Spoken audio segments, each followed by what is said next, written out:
Prepositions. There are so many of these small words, and it can be extremely confusing to learn them all and how to use them correctly. While we can't go over every single preposition, this video will talk about the most common prepositions, some ways of categorizing prepositions, and some of the basic rules for using prepositions. What is a preposition? A preposition shows the relationship of a noun, noun phrase, or a pronoun to another word. So prepositions are words that link nouns to the sentence and show the relationship between them. For example, my office is moving. No prepositions in this sentence, but we want to add additional information to the sentence, when it's happening, where we are moving, and so we add, my office is moving to a better location at the end of August. The preposition to indicated a direction. The office is moving to a better location.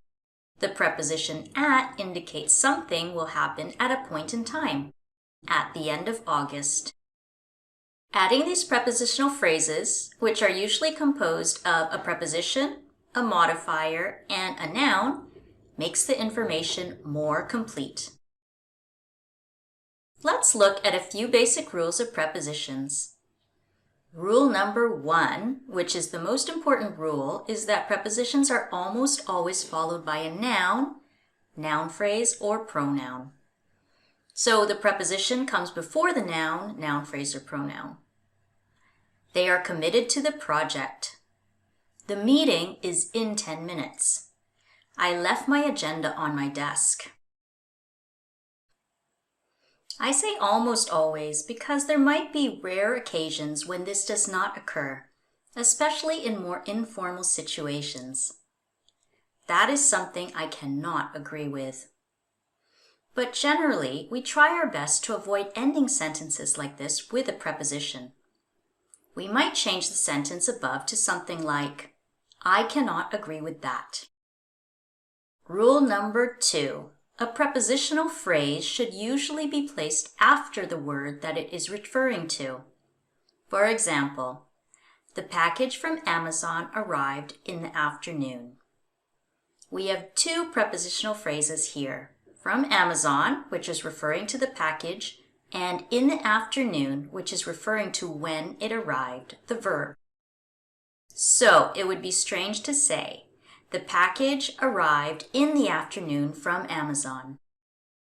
But prepositional phrases that modify verbs, like in the afternoon, can be placed at the beginning or the end of the sentence. If the information is more important, we usually put it at the end of the sentence. If the information is less important, we'll locate it at the beginning. Rule number 3. Be careful of the pronouns that follow the preposition, and remember that the pronoun should be in the objective form. I called a taxi for him, not I called a taxi for he. The present is from my husband and me, not it's from my husband and I. And the last rule is not so much a rule as a piece of advice. Do not put too many prepositional phrases in one sentence. We will meet in early December for a work update with the stakeholders in the boardroom of our office. It might be better to break this up and eliminate unnecessary information. We will meet for a work update with the stakeholders in early December. We will meet in the boardroom. I cannot list every single preposition. There are over 100 of them, and the list would not be very useful to you anyway. But it might be helpful to understand the ways in which prepositions act.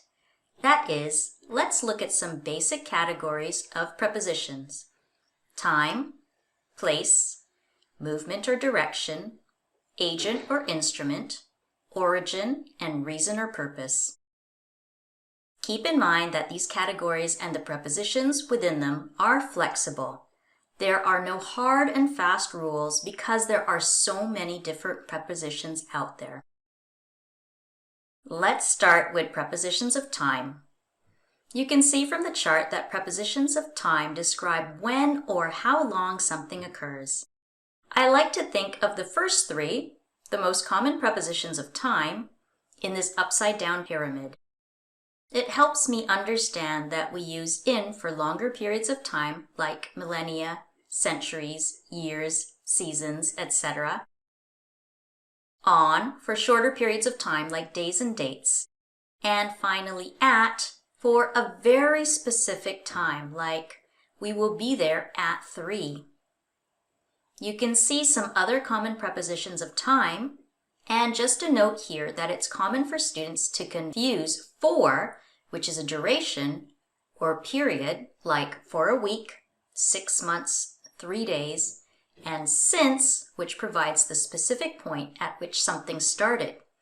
They've been trying to fix it since yesterday evening. Moving on to prepositions of place. Again, think flexibly. Some people might say prepositions of location here. So where something is or where something happens. Again, we have in, on, at. And this time, I like to remember how to use these 3 prepositions in these ways. In means an enclosed space. It could be a country, it could be a building, it could be a closet. On the other hand, signifies something that is on a surface or a line. I like to think of a line for on a river, on a street, on a floor. And at, like time, it signifies a particular point, an address, an intersection, or where something will happen. And have a look at some of the other prepositions of place. Near, beside, across, etc. Prepositions of movement or direction indicate how, where, or in the way that something moves. So with these prepositions, we focus on movement. That means there's a difference between the prepositions in and into, though many people confuse them. In is a preposition of place. It is not a movement, whereas into indicates you move somewhere and you end up inside a space. Shall we go into them all? Some other examples of preposition of movement: along, around, past, towards. Prepositions of reason or purpose are another large category of prepositions. These include words like for or because of. For example, he's on leave because of his health. Other ones, which you are probably familiar with, include on account of, from, or due to. We are moving on to prepositions of agency or instrumentality. You might be confused by this category, but all this means are prepositions which describe a person or thing that causes something to happen. There is a note here. These sentences are usually written using the passive voice. So, for example, the report was written by the whole team. We can see the passive voice construction here, was written, and the preposition by indicates who did the action, as the subject in a passive sentence does not do the action. We could also use the prepositions with to show the device or tool that was used to do an action. For example, she made it with Adobe Illustrator. Nowadays, we also use on to refer to using technology. For example, it was done on a Mac.